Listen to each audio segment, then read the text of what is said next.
போடுற water gap மூடி இருந்துச்சுன்னா போதும். 3 இன்ட்ரெஸ்டிங்கான யூஸ்ஃபுல்லான டிப் என்னென்ன அப்படின்றத பார்த்துடலாம். Reuse idea number 1. First idea என்ன அப்படின்றத பார்த்துடலாம். அதுக்கு வந்து பார்த்தீங்க அப்படின்னா ஒரு வாட்டர் கேன் கேப் எடுத்துக்கோங்க. அந்த கேப்போட மேல் பக்கம் இருக்குது பார்த்தீங்களா, அது மட்டும் நமக்கு தேவையில்ல. அதை மட்டும் இந்த மாதிரி ஷார்ப்பான ஒரு ஆப்ஜெக்ட் வச்சு கட் பண்ணி எடுத்துருங்க. அப்படி இல்லை அப்படின்னா கத்தியை ஹீட் பண்ணிவிட்டு அதுக்கப்புறம் நீங்கள் கட் பண்ணி எடுத்தீங்க அப்படின்னா ஈஸியாக வந்துடும். இப்போ வந்ததுக்கப்புறம் பார்த்தீங்க அப்படின்னா ஒரு ரிங் பால் மாதிரி இருக்கும். இப்போ இதுக்கு பின்னாடி வந்து நம்ம க்ளூகன் அப்ளை பண்ணிவிட்டு நம்ம கிச்சனோட டைல்ஸ் இருக்குது பார்த்தீங்களா, அதில் வந்து நீங்கள் ஃபிக்ஸ் பண்ணிட்டீங்க அப்படின்னா ஒரு ஹோல்டர் மாதிரி நம்ம யூஸ் பண்ணிக்கலாம். இதில் வந்து பார்த்தீங்க அப்படின்னா நீங்கள் வந்துட்டு உங்களோட லைட்டரை வந்து ஹோல்ட் பண்ணி வச்சுக்கலாம். அப்படி இல்லை அப்படின்னா அதை கரண்டி கூட நீங்கள் வந்துட்டு ஹோல்ட் பண்ணி வச்சுக்கலாம். எடுக்கிறதுக்கும் கேரி பண்ணுறதுக்கும் வைக்கிறதுக்கும் ரொம்பவே ஈஸியாக இருக்கும். ட்ரை பண்ணி பாருங்கள்.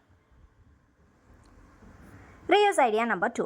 அந்த அடுத்த டிப் என்ன அப்படின்னு பார்க்கலாம். அதுக்கு வந்து பார்த்தீங்க அப்படின்னா இன்னொரு வாட்டர் கேப் மூடி எடுத்துக்கோங்க. அதே மாதிரி சேம் மேலே இருக்க போர்ஷன் நமக்கு தேவையில்ல, அதை கட் பண்ணி எடுத்துருங்க. அதுக்கப்புறம் பார்த்தீங்க அப்படின்னா ரிங் மாதிரி நமக்கு கிடைக்கும். இப்போ அந்த ரிங்கை அப்படியே பாதியாக வந்து கட் பண்ணிவிடுங்க. கட் பண்ணிவிட்டு அந்த மாதிரி ஒரு ரிங் ஷேப் கிடைக்கும். இந்த மாதிரி கிளிப் இல்லாத நேரத்தில் மொத்தமான பெட்ஷீட் காய போடுற நேரத்தில் பார்த்தீங்க அப்படின்னா கிளிப் வந்து போட முடியாது. அந்த மாதிரி டைமில் நீங்கள் இந்த கிளிப்பை யூஸ் பண்ணிங்க அப்படின்னா நல்லா ஸ்ட்ராங்காகவும் இருக்கும். அதே மாதிரி பெட்ஷீட் காய வைக்க ஈஸியாகவும் இருக்கும். கம்பியில் காய போடுறவங்களுக்கு இது ரொம்பவே ஹெல்ப்ஃபுல்லாக இருக்கும். ட்ரை பண்ணி பாருங்கள்.